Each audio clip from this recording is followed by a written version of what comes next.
Hey dudes, this is Juliana Donald, Jenny in the Muppets Take Manhattan, and you're listening to Tommy Throwback Kovac on Splat from the Past. Fun fact, Tommy is a Muppet. You poke his navel, and he giggles like the Pillsbury Doughboy. Hey dudes, welcome to Splat from the Past, the only 80s themed horror and sci-fi show where things can get totally radical.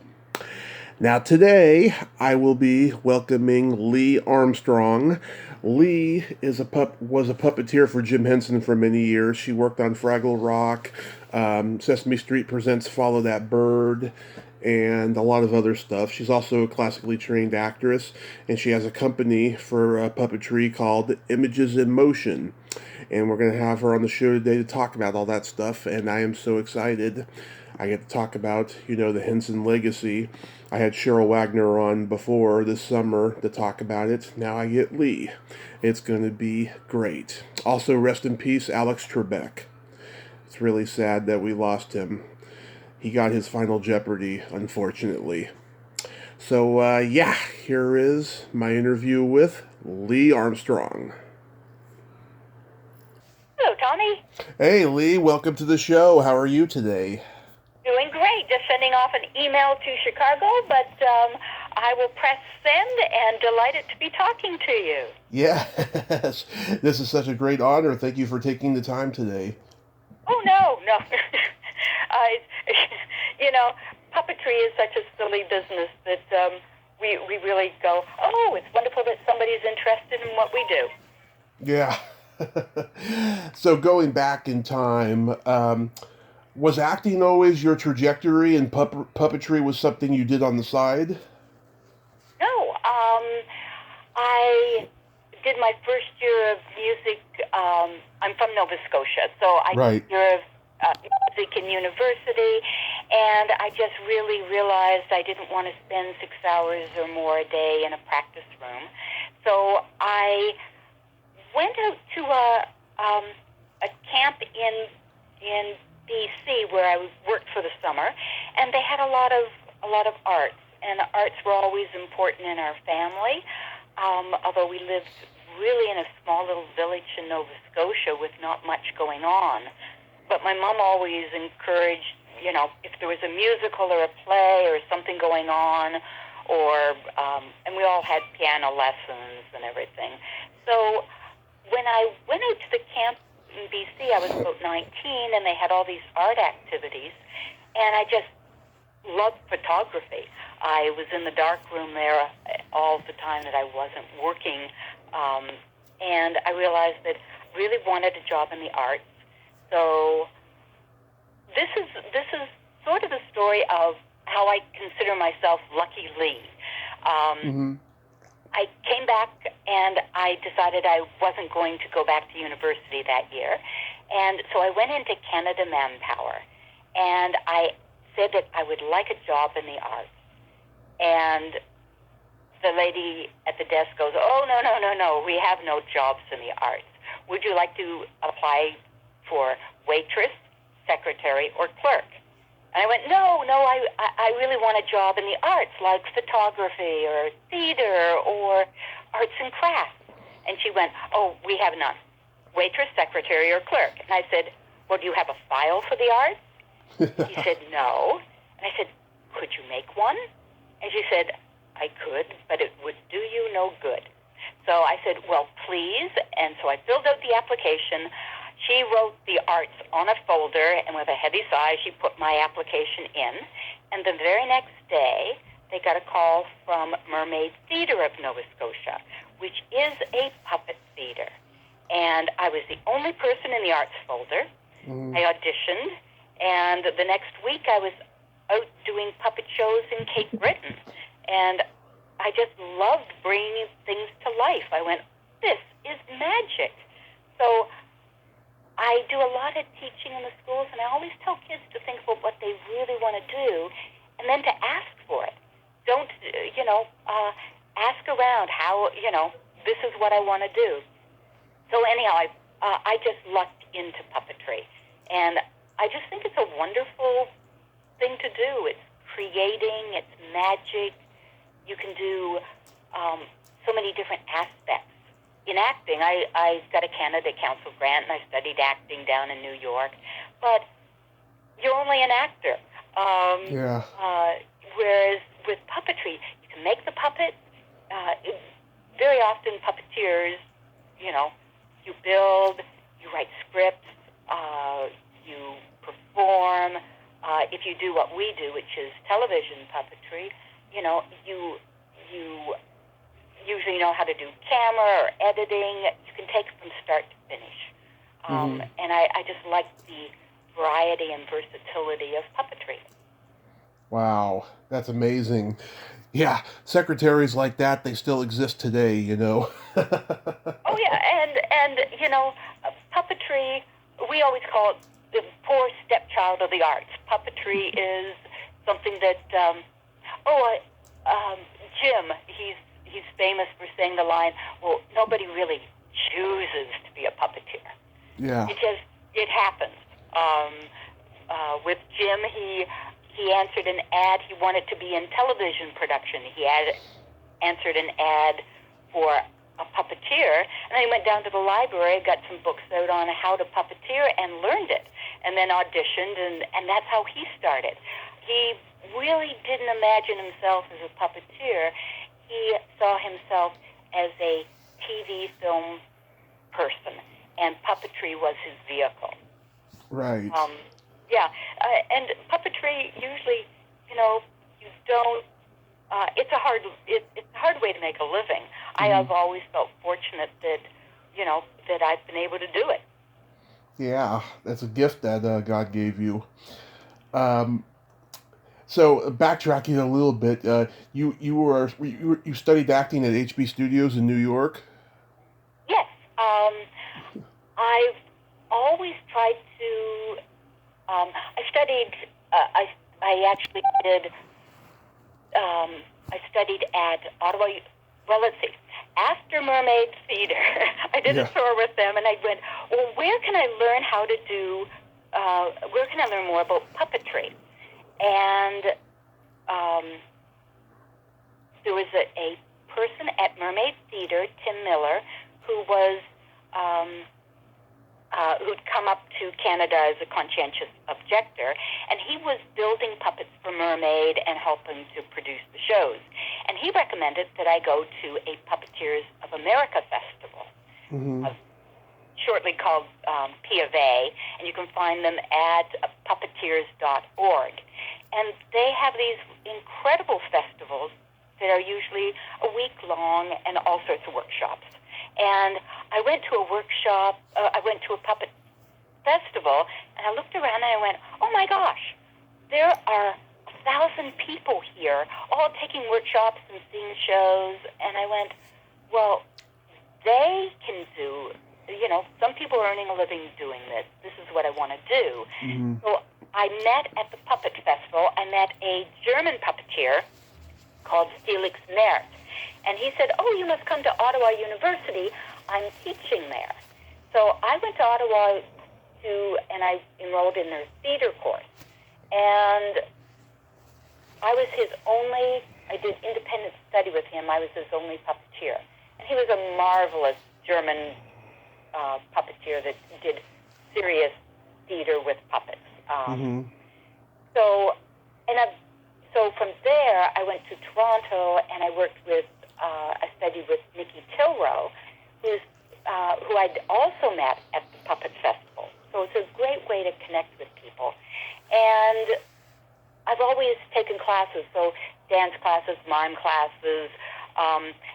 HB was just a continuation of taking classes. I decided I wanted to take more acting for puppets. And so I applied for a Canada Council grant. Canada supports their artists more than they do in the States. And they gave me a grant to go down to study at HB Studios. And had a great time, loved doing the acting classes. And right after that, I heard that they were auditioning for a Muppet show in Toronto. Wow. And did you encounter any students who went on to become successful actors? Actually, I ran into all people. New York, I found very exciting. Yeah. You know, every waitress, every taxi driver, they're all studying the arts. Most of them acting and everything. And yeah, I went to school with. Trying to think of some names now, but I would hang out with various people in the art community, and Andy Warhol would be giving parties, and we'd all go, and it was just a really vibrant. I'd encourage people to go and study in New York. It's just very exciting, and that was ages ago. But I always, I do believe that puppetry, to perform it, you're acting. And you're acting, in Canada, they consider puppetry as acting with an additional skill. In the States, it's sort of like, oh, you're a puppeteer. But, in Canada, it's considered an extra skill that goes with acting. And, I think New York is a great place to study. Toronto, though, has always been a hotbed for puppeteers. We've had a mix of European puppeteers coming to live in Toronto. Then Jim came down and did Fraggle Rock. But before that, every TV station had Canadian content, and they all had children's shows. And every TV station hired puppeteers to work on their children's shows. So there's a lot more performance opportunities in Canada when I was starting out. And I worked on Canadian TV for 10 years before. It wasn't just like, oh, you jump into the Muppets. I worked in Canadian TV for 10 years on different shows. And I loved Cheryl Wagner's, she was talking about puppet shows that she worked on. And I worked on Friendly Giant, which I saw as a child. And then as in my 20s, I ended up working on the same show that I worked on as I saw as a kid. So Toronto's always had that legacy of hiring puppeteers for TV. Yeah. So how does Jim Henson come into your life and you get to do Fraggle Rock? Well, another Lucky Lee story.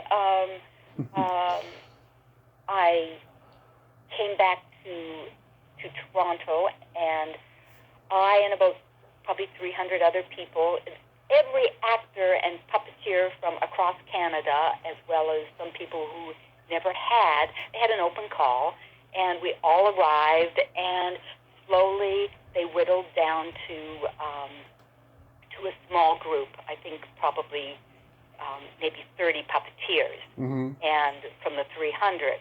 So I kept being asked back, and the last cut, Jim Henson was there, and he met all the puppeteers, and you auditioned for him, and he selected, I think if memory serves, he selected the final 13. And then Richard Hunt, who was a wonderful puppeteer, did Scooter on Muppet Show and everything. What I like about the Henson group is that they really wanted to train puppeteers. Yeah. And they cared about about who was handling the puppets, and we were only really considered background puppeteers. They had already hired and cast the main characters, Wembley, Boober, Gobo, Red, and Moki. That had all been cast in England from the Muppeteers that were doing the Muppet Show. So that was already in place, and they were taking all this time to audition all these people so that they could hire. They wanted 10 background puppeteers. And so we went through workshops, and then we prepared a piece for Jim. We all had a Kermit the Frog, and it was quite fun. And I came in, and I did my little piece, and I just did Kermit dancing to a Fred Astaire number with a broomstick. And, it was very sort of fun to do that. And Jim commented on the fact that I looked a lot like one of his daughters, and he was right afterwards. She came into the shop at Cheryl, and she came into the shop, and we both looked at each other and went, "Wow."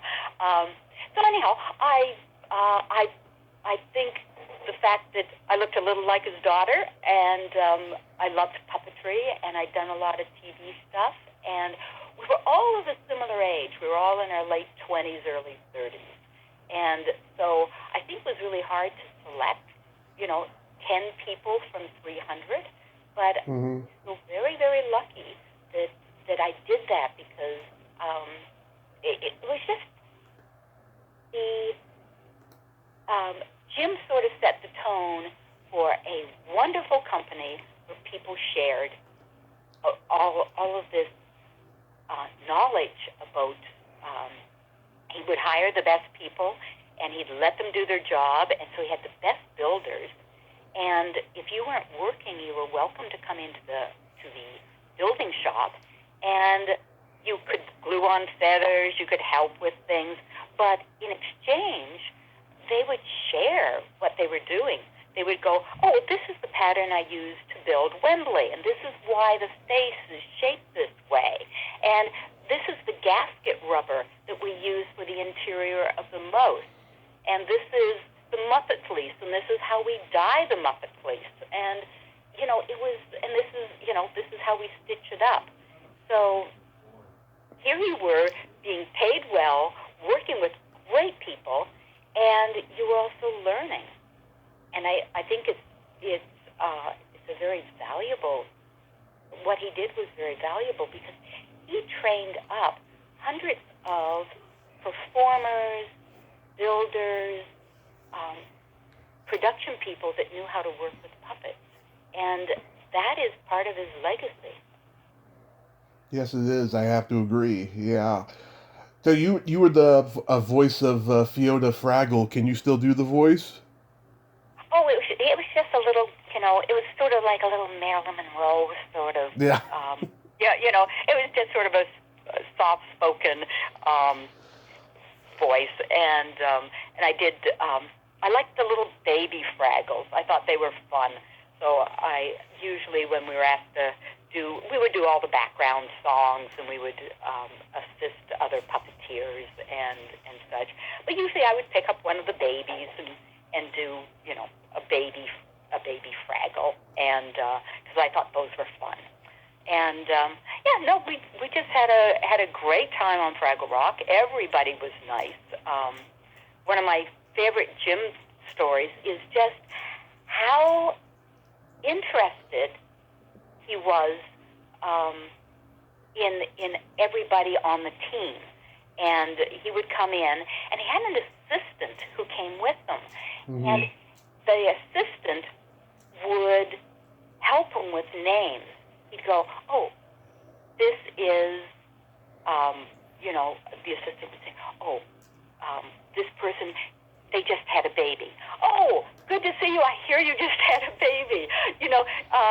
I hope you got, the gift box." He knew everybody by name, and if he didn't, his assistant would help him, but he knew everybody. It's almost unheard of I came down to the States and have worked on, big productions, and, the big director, and they don't know, they know of very few people, and Jim always was so interested in who was working with them and how they were doing, and if they had any suggestions. What sort of separates him from, I think this is sort of the Muppet standard, is you shoot a piece and then you play it back, and usually you shoot in blocks of a minute, minute and a half, because, otherwise your arm gets really tired. And so shooting shorter segments, and then you get one that you think is good, you play it back. Right. And then everybody looks at it, and Jim would go, okay, well, that was good. Anybody, any suggestions on what to make it better? And then, somebody would suggest, well, why don't I fall down the stairs coming in? Oh, okay, let's try that. Camera guy would say, okay, so I'll follow him down the stairs, and then I'll stop at, lighting would say, I'll bring up that backlight in the cave. So everybody would contribute ideas. It wasn't necessarily Jim telling people what to do. It's people looking at the shot and suggesting things. Mm-hmm. And some things he'd go, Some he'd go, oh, okay. But it was never like, oh, that's a stupid idea. He would consider and listen to suggestions. And it really built a team. And we do a lot of shooting. And in our studio, that's exactly what we do is, okay, that was good. What can we do better? And we'll shoot, as many takes as we need to get shot. And, can I share a story about Emmett Otter's Christmas? Oh, of course. I love that. I know, beautiful, beautiful little gem. It was my first experience seeing a Muppet shoot. And it was a little scene where Frank Oz is coming into the house and saying, "Hi, Mom, I'm home." So he runs up this beautiful little set, and he does it once, and I go, "Oh my gosh, that's perfect." And they look at it and they go, "That's good, but what can we do better?" So Frank suggests something else he can do. So he runs up, he runs up a little differently, opens the door a little differently, lighting is adjusted. This continues. Each time I'm thinking, oh, this is a great take. This is it. And each time they do a little something different. They add something to it. 30 takes later, they have it. And it was like, this building process. And at that point I went, oh, I would love to work with the Muppets. And I realized that that's not possible because they, I'm Canadian, they're American. I can't, there's no way I'm going to have a chance to work on Sesame Street or anything like that. So, but that was when I first saw this wonderful concern about care and quality and bringing out the puppet characters, having them move in sets that people had really made into an art form. Yeah. Did you also work on the Frog Prince? No, that was really early. I did work on Follow That Bird. Yes. After Fraggle Rock. That's my favorite. Big group scenes, and they were fun. We did a food fight, and all the puppets were diner scene, and the puppeteers were all underneath the tables and toss salad. Yeah. They had a great, it was always fun on a Muppet shoot. People were considerate, helpful, wanted to do their absolute best, and Jim brought that out in everybody. Yeah, I still... I could tell a text story of why because I realized Jim was always pretty amazing as far as he'd come in every 6 weeks. He and on the we would shoot 5 weeks with different directors. He hired a lot of Canadian talent. Our music, which I thought was wonderful, was a combination of a Canadian poet and a Canadian musician, and they came up with the lyrics and music to songs. The writers, they hired 10 Canadian writers. I still keep in touch with some of them. And Jerry Jewell and Jocelyn Stevenson were the head writers, and they would I have know Jerry. collaboration meetings. Oh, pardon? Oh no, that's a different Jerry Jewell. I know another Jerry Jewell. Okay, Jerry Jewell, head writer for Muppets. Yeah. And they would have these production meetings, and you could sit in on these meetings. They would have script read-throughs, and I go, oh my gosh, that's a wonderful script. And then they'd have a discussion about it, and then come back the next week, and it was all changed, but I could see why they changed it, and the idea of, how to explain complex issues to kids, like slavery, is the lack of freedom, the lack of choice. And they did that with a genie in the bottle idea. And, to see these evolve. But the Jim Henson, he was really amazing on set, directing and everything. But what really impressed me was he knew all aspects of production. He was sort of self-taught, but then he did a film class, I think New York University is where he took his film class, and he did his own production, and he did the YouTube clip that you can see, Timepiece? Mm-hmm. I think it's Timepiece. That it's a 5-minute clip. He got an Emmy, or an Oscar for it. Anyhow, you can see it on YouTube if you Google it. But so he really knew the different aspects of shooting, framing, and you'd see that in his directing. But it was the lighting that amazed me.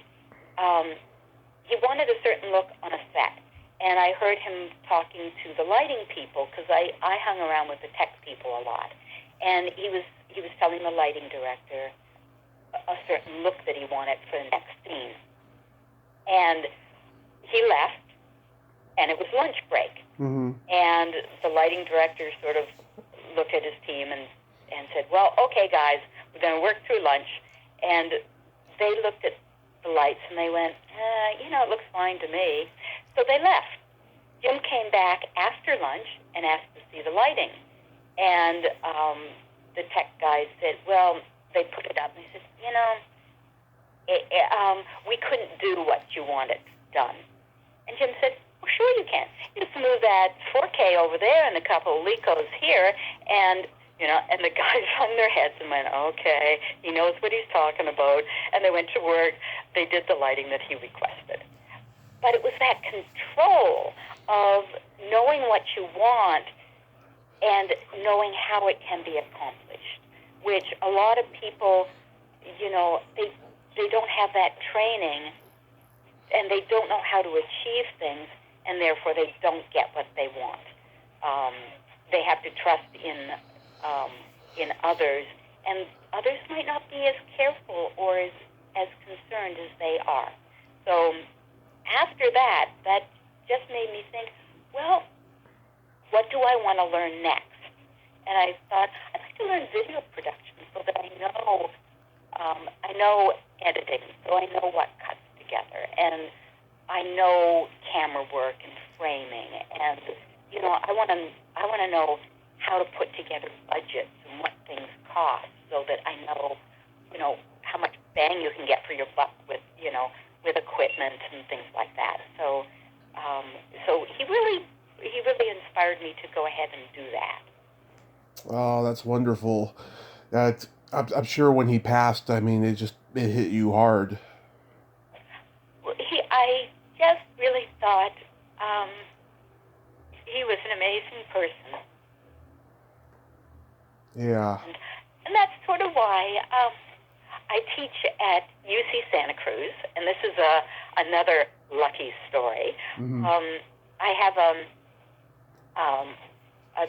Dr. Kathy Foley knew Jim and Jerry Jewell, and she developed a program around the Muppets, and at UC Santa Cruz, and it's been going on for 20 years now. It's one of those courses that you can only take at Santa Cruz. A lot of students know about it and do that course as something that's rather unique. She designed it so that it's a large lecture course, about 300 students, and they go through the work of Jim Henson and the art of the Muppets. But what she did is a creative project where students at the end will build a puppet and there'll be an art exhibit, or they do a video and we'll have a screening. So she asked me to come in as a guest speaker once and share what I did on Fraggle. So, and I love to teach. Teaching has always been huge. People go, oh, you do puppets, you must come to my classroom. So I've taught a wide variety. And when I learned video production, I learned it just by working with a production company, and they taught me how to edit and shoot. And then I taught video production for 3 years, which I felt very fortunate to do. So when Kathy Foley asked me to come and just do a one lecture, I brought a camera and set it up and had everybody, as many people as I could, walk through and try TV puppetry, because it's different than stage puppetry. The stage, you're trying to cover the whole stage. The movement's a lot looser. TV is much more confined. You're filling the frame. You're working with other people in the frame. You're trying to keep your head out of the frame. It's a real art form in itself. So I did that, and she asked me back, for the next few years. And then she went off to, she got a Guggenheim Fellowship and asked if I would take over the course.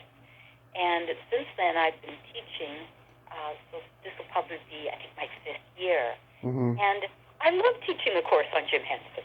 I love learning. And teaching the course, I learned so much. I've learned a lot about how to teach 300 students, how to, let's, learning just the administration part is huge. But I get to share, the life work of somebody who I consider incredibly talented. I love looking at his puppetry in Fraggle Rock. I would help him with hands occasionally. And just looking up at what he did with his puppet, it has so much life. And what I try to do is very practical things in this big lecture course. So how to bring a puppet to life, how to, in TV puppetry, what's the difference between TV and stage? So I'll bring in a puppet stage, and we'll look at puppets in that stage. I'll set up a camera, and here we are performing in front of the camera. How do you make the puppet look and breathe and walk and talk? The basics. And how do you go beyond that in staging a puppet show? And what puppeteers on the Muppets did to create how they did it, and what the riggers did, and how this whole team of builders and writers and directors, all these different aspects.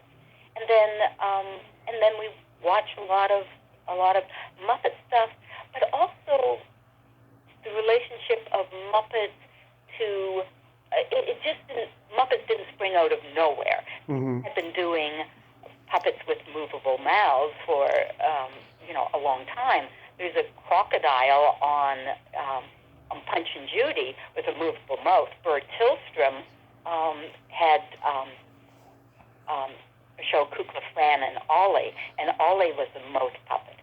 But Jim was the first one that really did open and close on syllables and the soft foam puppets.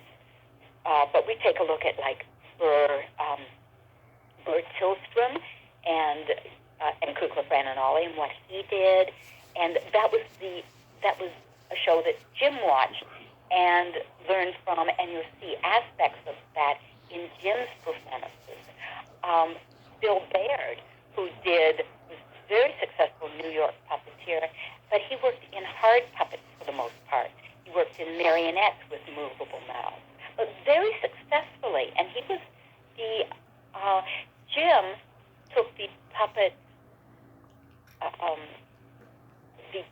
out of the puppet stage and let the camera frame. But he wasn't.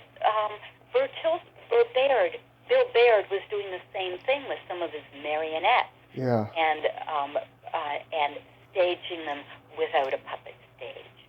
So you take a look at Sherry Lewis and all these wonderful performers that and Paul Winchell.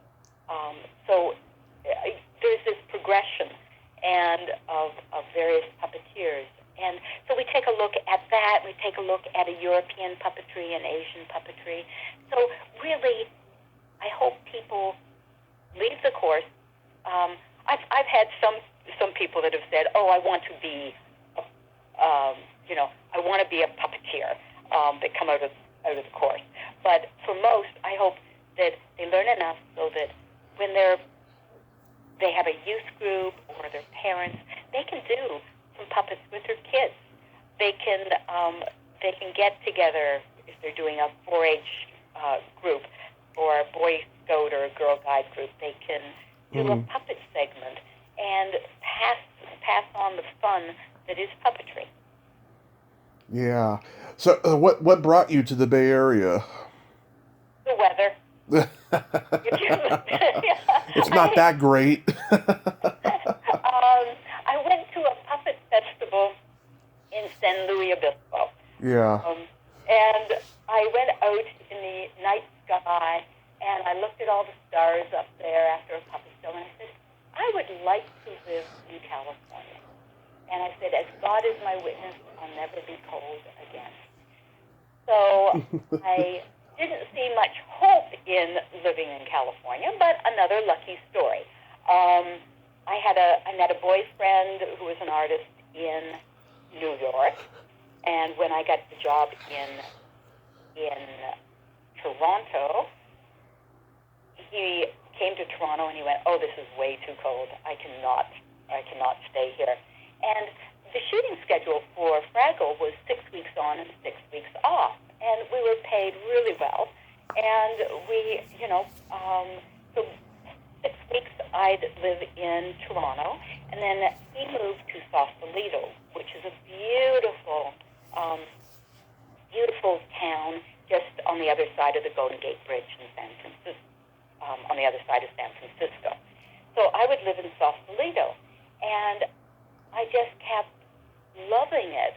And one February, I left Toronto, and I came to Sausalito, and I took off my winter coat, my scarf, my mittens, my hat, my boots, and I put on my sneakers, and I ran up the hill, and it was all green and beautiful, and I went, I just really love the weather here. So I started connecting with the puppet community here, and there were two really helpful and influential people in the puppet. There are puppet guilds. If anybody wants to get into puppetry, there are puppet guilds in various areas around America, and then there's P of A for the national, and then there's Unima USA for the international. And connect up with puppeteers. They're extremely helpful. So I was in a puppet guild in Toronto and had helped out there. I came to the Bay Area, and I was just overwhelmed by the help that I got establishing here. There was Letty Schubert, who gave me when I decided to live here permanently, she took me in. I moved into, she had an in-law unit at her house. I moved in. She found me jobs. And the other one was Mike Osnowitz, which was Frank Oz's dad. And Mike was just a force, just an amazing life force. He had done puppetry in Belgium, moved his family during the war. He lost his immediate family to the Holocaust. Oh. He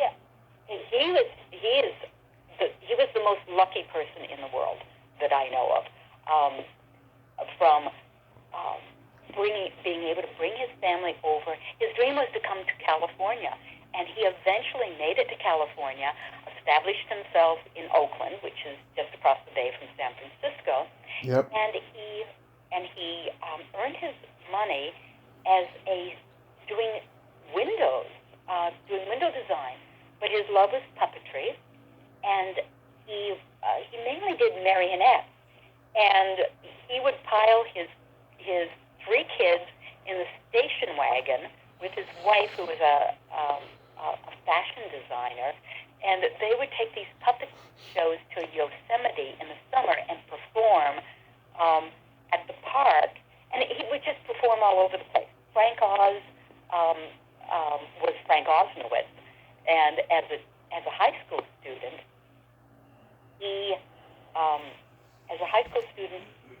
would perform puppets with his dad, and he would do solo things with Letty Schubert. Hired he and Jerry Jewell to work with Vagabond Puppets, which was part of the Park and Rec thing in Oakland, and they would travel around, do puppet shows. And then, do you want to hear this whole history of how Frank got on the Muppets working with Jim? Absolutely. Talk away. I don't know if somebody has covered this before. No. You're only the second. Well, You're only the second Muppet person I've had on. Oh, I thought you'd done a number of puppeteers. No, I can't get any puppeteers on here from the Jim Henson camp, and I tried. Do you know Amy Van Gilder? Oh yeah. Well, not well, but very talented. Well, we can talk afterwards, and yeah, I don't blame you.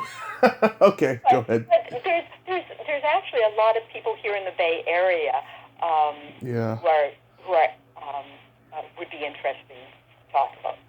But getting back to how Frank got with Jim Henson.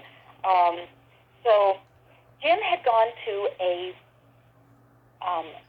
puppet festival in Detroit, and he called himself the Muppets. And it was he and Jane. I don't know if the first baby was born yet, but it was. I think it was Detroit. Somebody could correct me on that. Yeah. But he went to this puppet festival, and it was at the very, very start of the Muppets. It was just he and his wife, and they were doing simple things. They were doing movable mouse puppets and putting records on and just dancing to them, Aretha Franklin or whoever, and they were dancing and singing and doing funny little skits. So he and Jane Henson, his wife. And so they did this at the Puppet Festival, and people, and this is why I say puppeteers are so generous. Burr Kilstrom was there, and Burr said, "Oh my gosh, you must meet Don Celine, who's my puppet builder." So Burr introduced him to Don Celine, who became Jim Henson's puppet builder, and he introduced him to Bernie Brillstein, Burr Kilstrom's manager, who became Jim's manager and managed Jim brilliantly and took him through Saturday Night Live to the Muppet Show to just an amazing relationship there. But Mike Osnowitz was at that puppet festival. And Mike saw Jim and Jane perform, and he invited them to come to a puppet festival that they were doing at Asilomar, which is just outside of Monterey, California, the next year.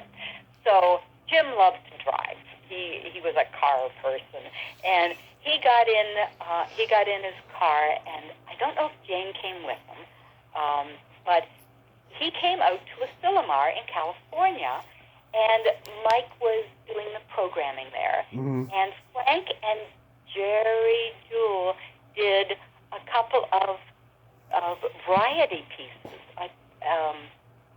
Frank says he thinks it was something he did with a banana and a puppet, and it's just silly stuff.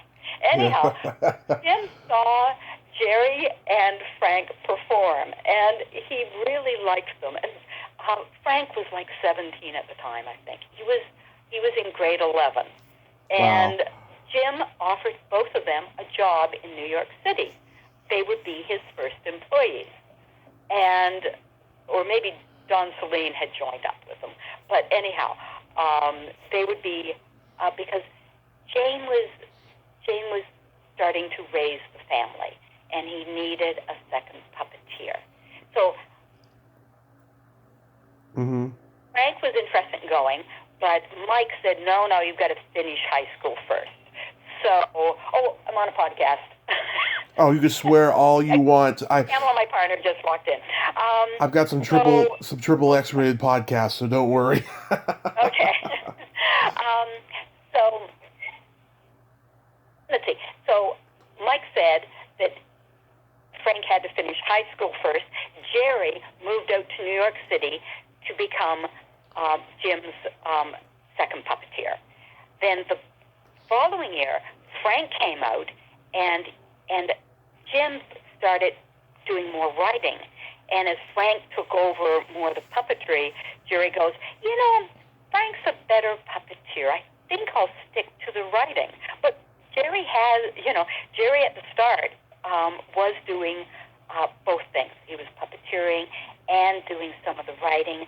And Jerry loved doing, there's the rich tradition of vaudeville. And if you take a look at the Muppet Show and all those sketches, they're very vaudevillian. And so Jerry started writing more, Jim puppeteering with Frank assisting.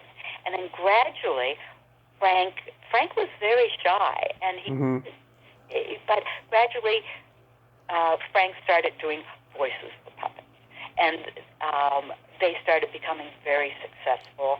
And they would do lots of commercials, the Wilkins coffee commercials, just simple things.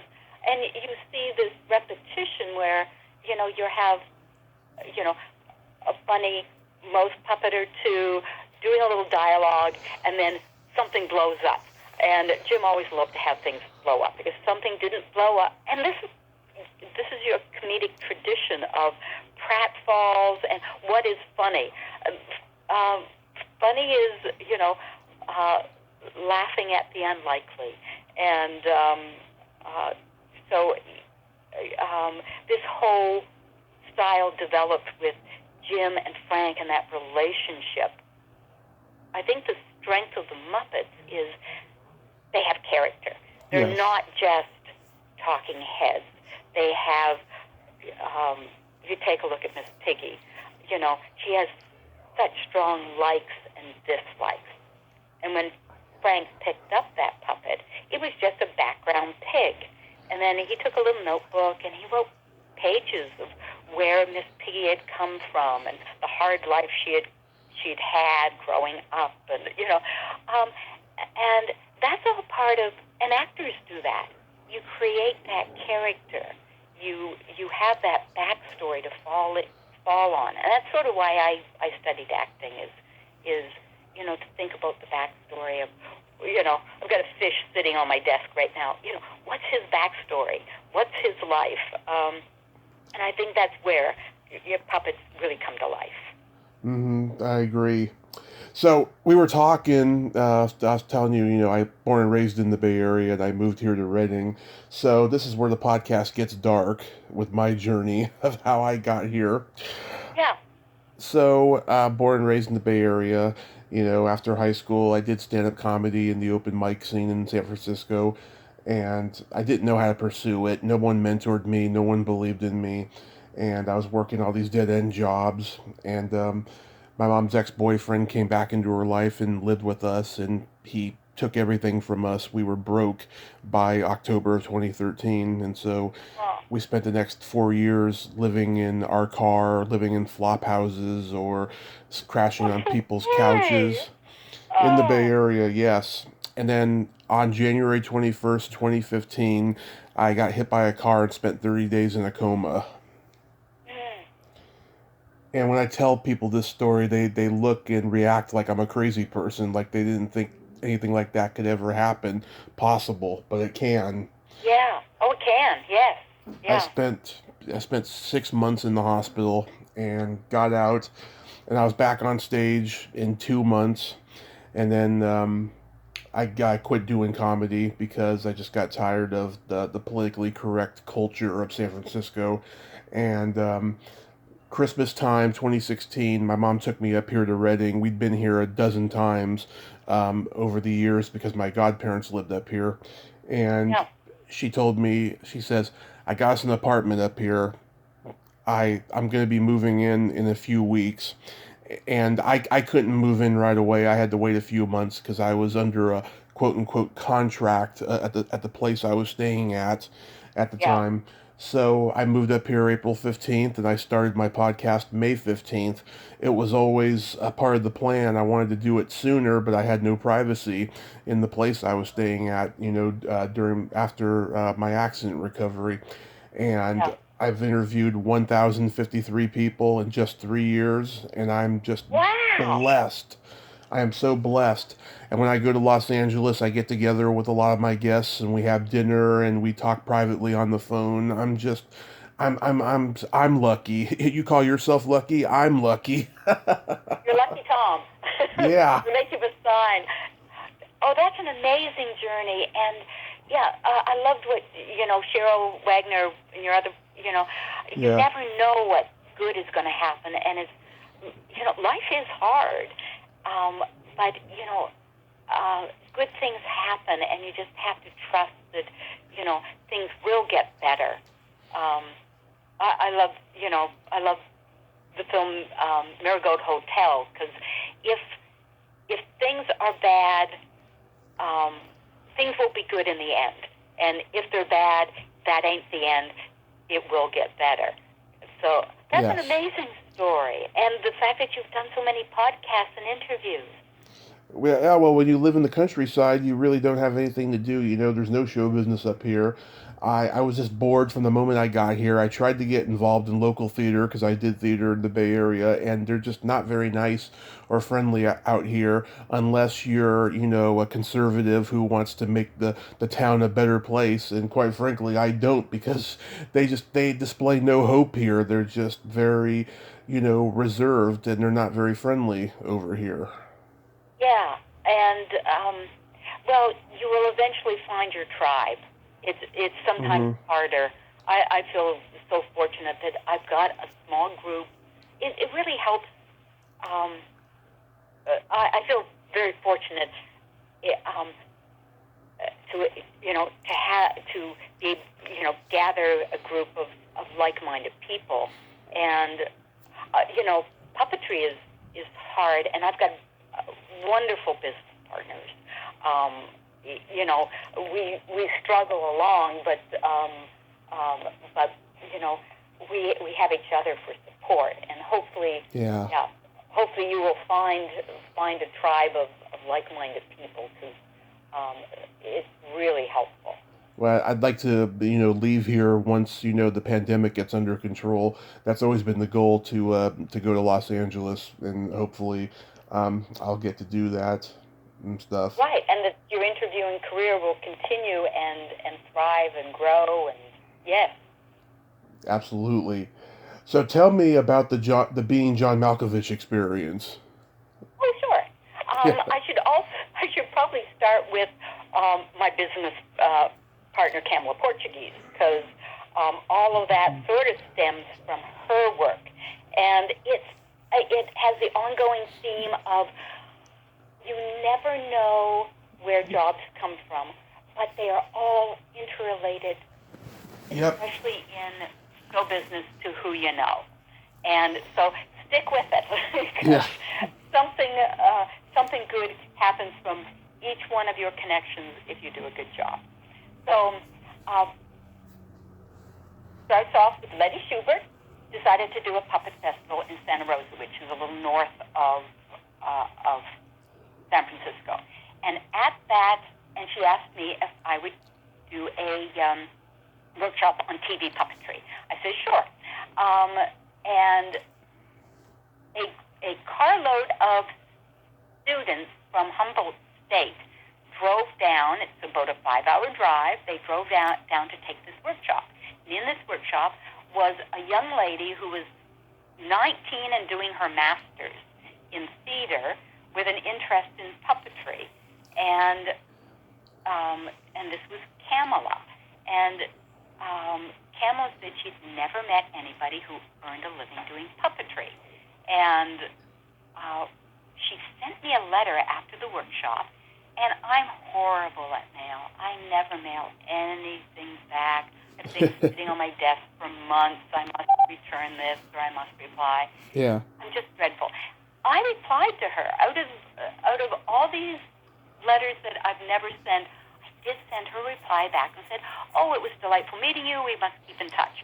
So she finished her master's by the time she was 20. Very bright person. And she also had business and marketing. And she came down to the Bay Area, I think primarily because she knew me. And we started working together. And it was just this process of getting together on the weekends. We both had full-time jobs. She was working with a puppet company that did TV puppetry, Christian TV puppetry. And I was working at Viacom, which became Comcast, teaching video production there. We got, so the jobs just kept getting bigger and bigger until we were asked to do a pilot for a show, and we went, okay, and we quit our jobs and started working full time. And we just worked out of our house. And Tam did a lot of in-between puppetry. She's a very fine sculptor. So I'm getting to being John Malkovich. So, she is all very self-taught in the art.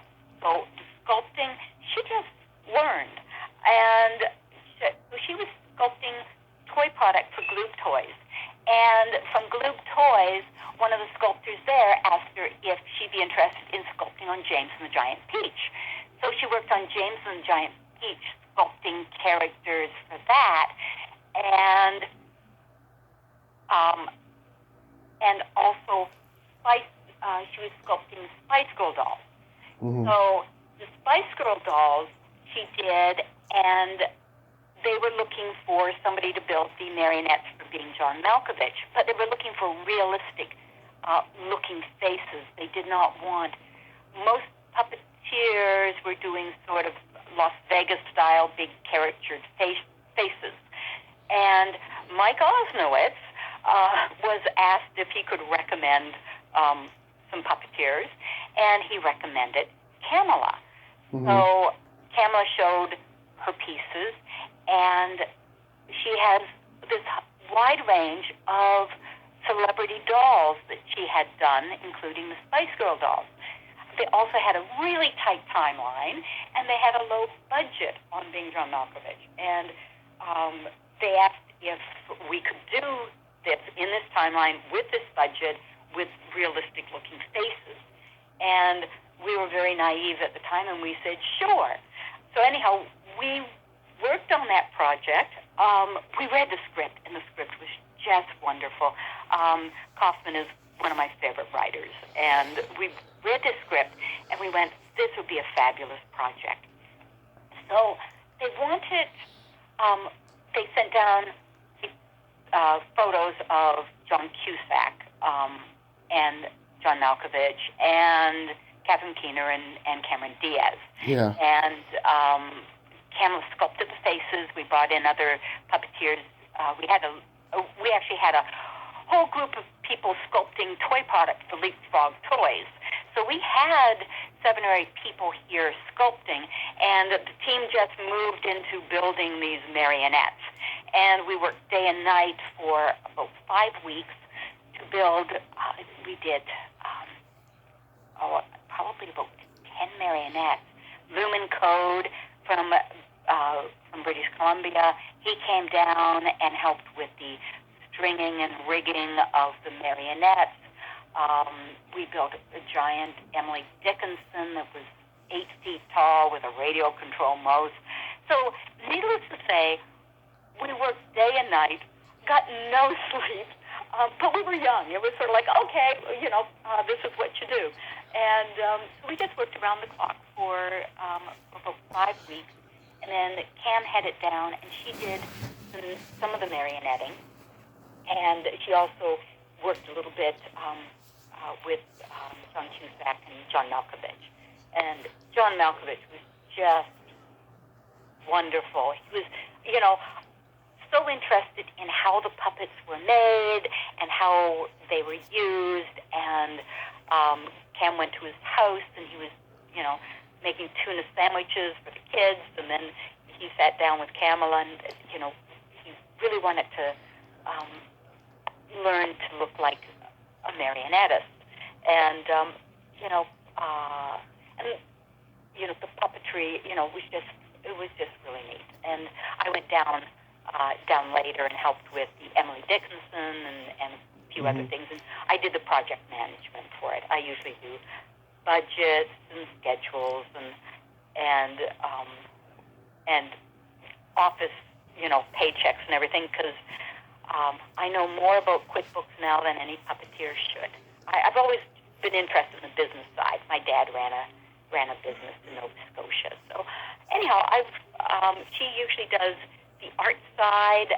She takes care of the production design, and I usually take care of the client and office sort of things. But anyhow, Malkovich, being John Malkovich, was a fabulous cult movie to be in on. Yeah. Bill Huber did come in and did a lot of the puppeteering, did a great job as well, and it was just very successful. And we still get a lot of reference work from the Malkovich movie, and it was a significant thing to be involved in. Oh, that's cool. Yeah, it's a great movie. So your company is called Images in Motion? Yes. That's And we specialize in puppets for TV and film. We're very fortunate. We built a shooting studio behind my house, and it's not a huge studio. It's sort of a 30 by 30, but it's got 14 feet to a lighting grid. We have, cameras, the lights, set pieces, puppets, and it's just a great space. Unfortunately, we're so busy building other people's puppets, and we really realized early on that you would starve if you just do TV puppets. And we don't live in a really media center. San Francisco doesn't do very much original programming. Not anymore. It did when I was growing up. Yeah. We had cable access. Oh, I loved it. Yeah. So we do a lot of, from James and the Giant Peach, you talk about things leading into things, a lot of people left James and the Giant Peach and went to work for a new animation studio that was just opening up in the Bay Area. And we can't mention their name because we have a confidentiality contract with them. Yeah. And basically all of our work for the last 20 years that, has taken up a lot of the company time, we can't even mention on our website. But we do molding, casting, and we picked up 3D printing. And Kamala, we acquired 2 full-color gypsum 3D printers about 5 years ago. And Kamala all self-taught. So really, folks, yes, you can go to an art school, but there are tutorials out there, and you can learn this stuff on your own. So she is our editor now for all our video stuff because she learned, all the programs. And then it was a natural transition. She learned all the 3D modeling, doing little animations for us, and then animations for Leapfrog Toys, and then, she's always been interested in that. And then 3D modeling, we now model puppets in on the computer. Mm-hmm. There's Puppetry Arts in Sacramento. They did Sweeney Todd, and Kamala designed the puppets, modeled them in the computer, and it's perfect for the COVID era because all of our stuff now we're doing electronically. So Kamala will model puppets in the 3D printer and then print them out. She can do eye mechanisms inside the 3D model. So we do a lot of 3D printing now. It's full-color gypsum, a lot of exhibit work, and we also have a plastic printer and a small acrylic printer. So we do some molding, and we do mold cast and 3D printing for our friends at Swazzle down in LA, which they do a lot of work. They're more in the center, and they hear of all these productions, but they've done some major things. But, they still ask us, we're 3D printing some heads for them, and then we mold up the heads. Instead of them doing the old mock-up in foam, and then we are taking their 3D files, printing them, making a mold, casting them in foam, and then sending them back to LA for them to finish out. So the process, we do old school, but we also have embraced, all the modern stuff, which is great. Mm-hmm. Oh, that's so wonderful that you're still so passionate about what you do, Lee. I mean, that's just extraordinary. Well, it's important to, I'm hoping, I'm going to be retiring soon, but I see our company as continuing because Kamala and her husband, Kieran Robbins, he takes care of the mold, most of the mold and cast. Between the two of them, they're both artists. They both do 3D printing. They build really interesting things. We've got some vultures on the way that we want to start shooting with. We have all sorts of ideas, and this is the problem. Usually we are too busy. We've got puppets going out to Chicago tomorrow, and I was just sending off some photos for approval. And so we have a small, tight group. We just added a wonderful puppet builder who's Japanese, and we're thinking that we'll do some of our little vulture sketches. The dialogue's very simple. We're thinking of doing some of that, doing a translation into Japanese, and seeing if we can't air in the Japanese market.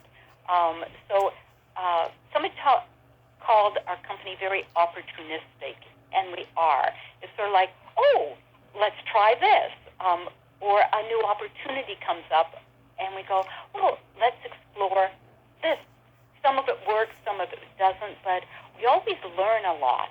I think whatever you do, it never gets boring if you go, learn something from doing that. So no, and I think that's why I teach, is because I hope that other people will find puppetry as interesting as I do, and the whole process will continue. And our little company, I fully expect Cam and Kieran to, they'll continue on, and then they'll pass it to somebody else. Puppeteers are, very much pass it on sort of people. So anybody out there is interested in puppetry, check on your local puppet guilds. You can always, there's so much on the internet. Just, the internet is full of Google, make a puppet, make a Muppet puppet, make a marionette. There's just so much out there. And then we've all got iPhones, and iMovie and everything is so accessible now. You used to have a studio, you used to have, cameras weren't that accessible. Now, and then you can share it with the world, through media. there's just so much opportunity. Yeah. I told you on the phone before about how I want to be a horror host. I've been trying to get a pilot done for the last year or so, and I have a friend who works at the cable access station up in Pacifica, and we're gonna try to we were gonna do it back in April until the pandemic hit. We're gonna give it a try sometime next year and stuff. But she told me she wants me to write her a script. She got these puppets. I think for Christmas or something last year, and she wants to make a dirty puppet show out of it. And she wants me to write a script for her and make it almost porn like. And so I've been trying to figure out how I can do that. And well, we tend to do the more kinder, gentler, but yes, yeah, there are a lot of stuff out there. did you And it's it's humor. And humor is a release valve for people. yeah, did you see the Happy Time Murders? Uh, I saw the trailer and I went, that's not quite what I am. But there are some funny parts to it. Yeah, I mean, did you at all think that Brian Henson would have it in him to do something like that? Oh yes, I did. Yep. And and I, as these things come out, I ask my class, and a lot of students really enjoyed Happy Time. They liked it. It's black humor.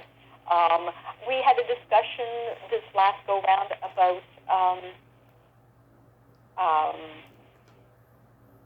the Age of Resistance, Dark Crystal, and Yeah. looked at it in class and compared. We watched the original Dark Crystal, and then the natural thing is now to watch the new Dark Crystal. How is it different, and how is it similar, and what works and what doesn't work, and just I love the fact that there's the Muppet tradition just gets richer and richer. Just so that I put this in about Jim, because I just think that this is the sign of a really wonderful person.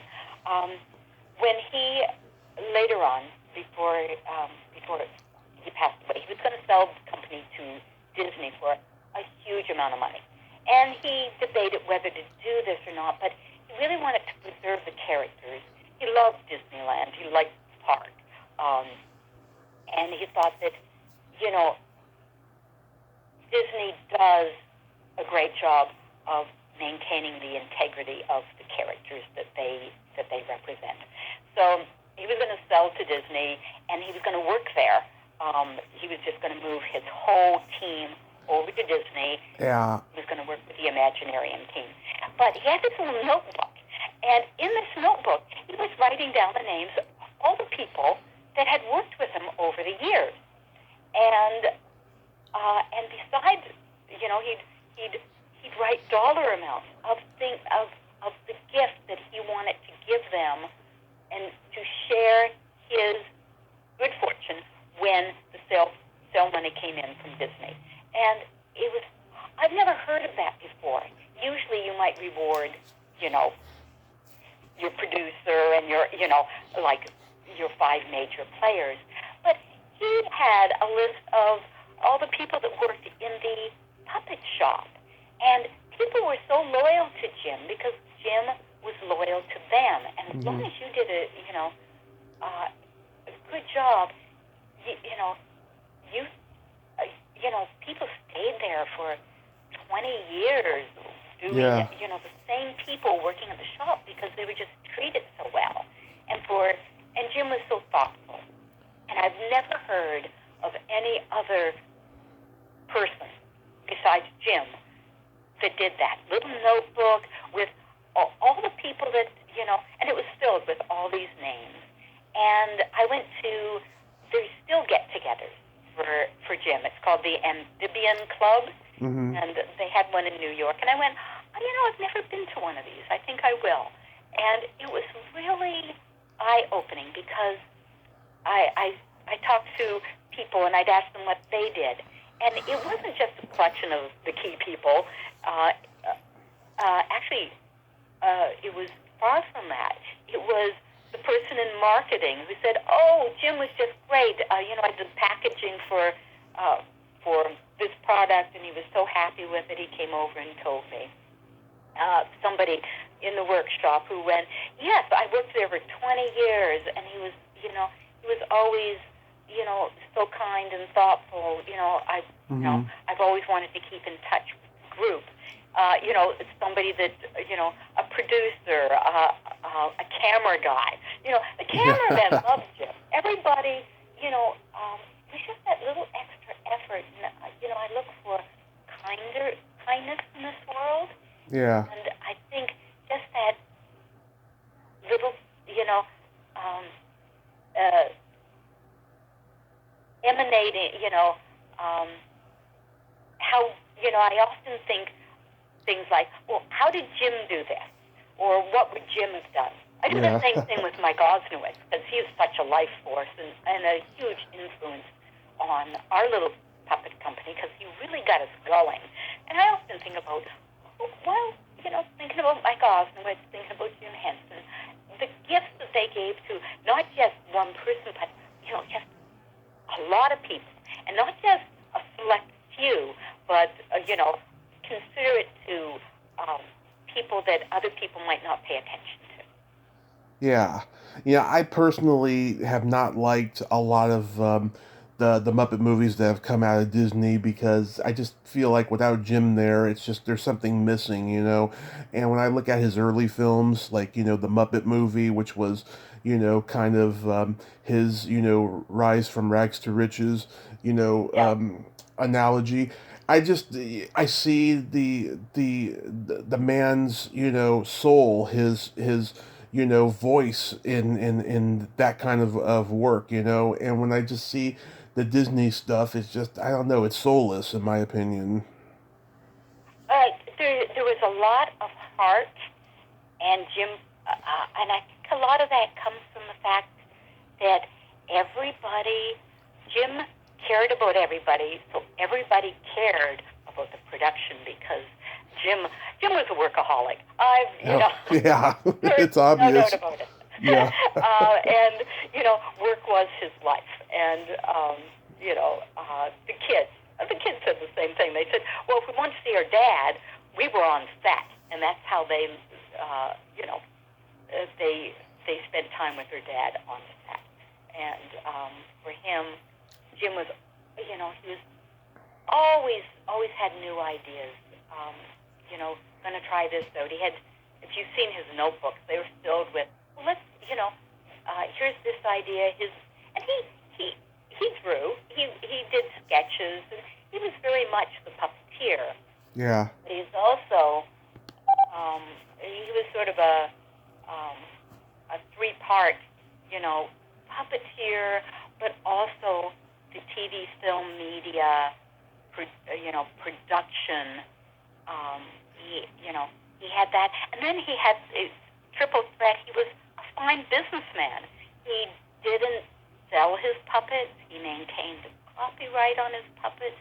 He kept together a successful team. The team was really important to him, to hire good people and have a team, so that you weren't trying to retrain people. Camera people just knew. Give more headroom. Give them more nose room. Try and hide the puppeteer's head. Help them out. There's all these little things that we work with, people who've never done a puppet shoot before. And it's really nice if they come to our studio, because we know all these things and we're not reinventing the wheel. And we provide our own camera people, and, so it all meshes together. Because there's a difference if you don't have a puppeteer that understands how to perform on TV, and you don't have a camera person that understands the problems of that puppeteer in trying to do the movement that's asked and keep their head out of the frame and keep the puppet up high enough. And, and then we're lucky, Bill Ferguson, actually is my cousin. He works on Fraggle Rock, doing lighting. He's done lighting for Olympics and everything else, but he lives here in Sonoma, and he does all of our lighting for us. So he understands, Muppets, it was sort of old school lighting. Everything's soft lighting now and no colors. Mm-hmm. And Muppets used to add gel, which would give color to the puppets and the set. And we always, if you've got your team and they all understand puppets, and you've got your own lighting person and camera person and editor and TV puppeteers, then it just goes, it's so easy, and you all speak the same language, and you all understand the problems and how to solve them. Mm-hmm. That's very well said, Lee. I was curious, really quick, why were you thanked at the end of Ratatouille? Oh, well, the animation company that we cannot name Yeah. thought that we deserved a credit. but then a company who has a most decided that there would be no outside credits for future movies. But so that's the funny story behind that. Oh, okay. I didn't know if you worked on it or not. That's so cool. Yes. Yes. I guess because we had a credit on the movie. Yes, we did the. There were at this certain animation studio. They do a lot of variations of sculpts, and then they mold and cast them all.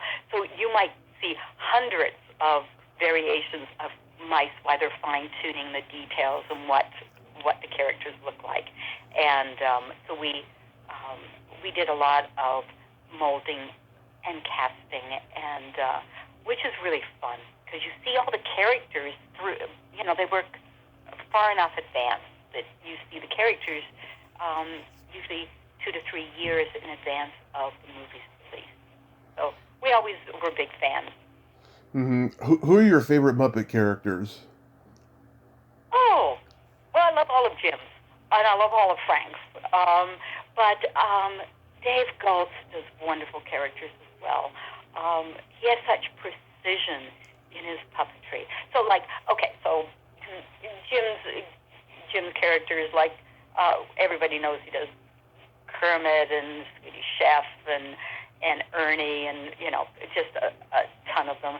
And Frank Oz's characters, everybody knows Miss Piggy, and Fuzzy Bear was not. That was just a tough character for me to get around. But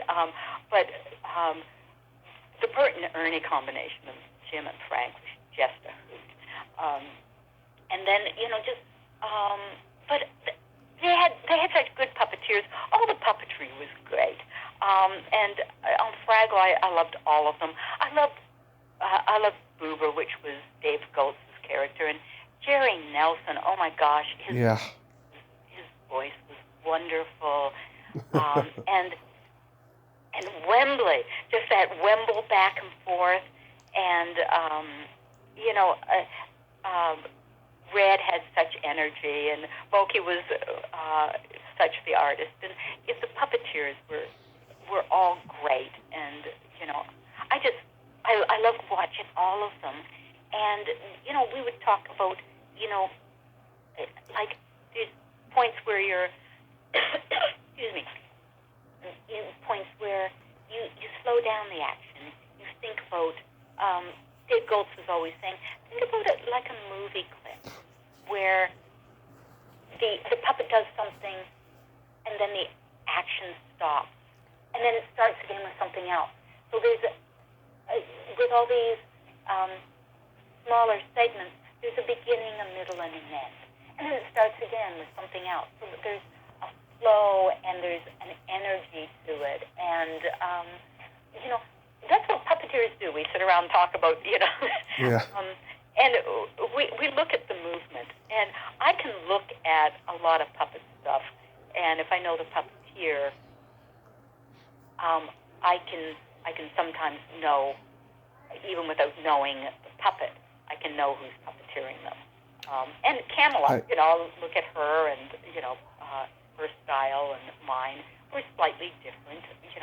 We still believe, a puppet must have breath. It must move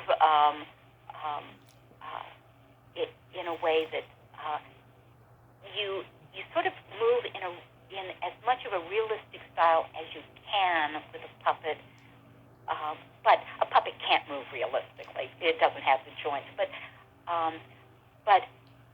just, frantically shaking a puppet does nothing. There has to be some control.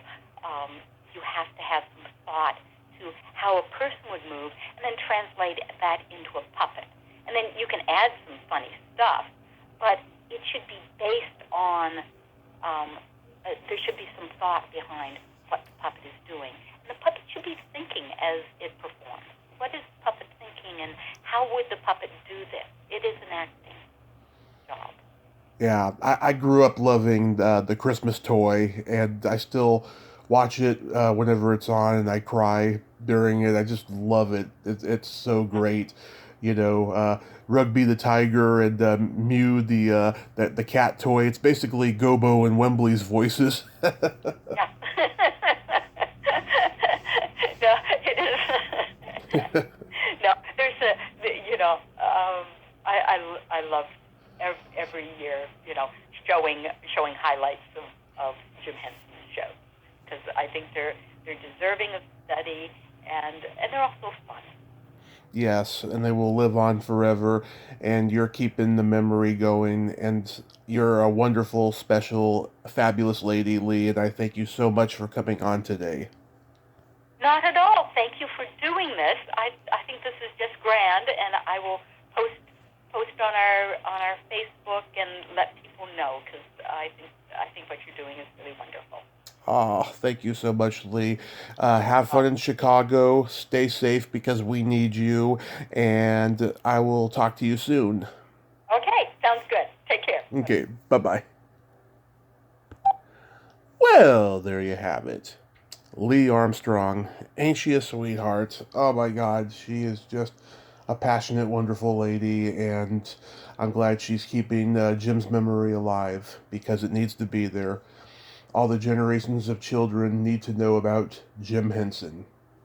Well, that's all the time we have this week on Splat from the Past. Until next time, this is Tommy Throwback Kovac saying, there's no shame in living in the past, because the present sucks. Later, dudes. Bye-bye.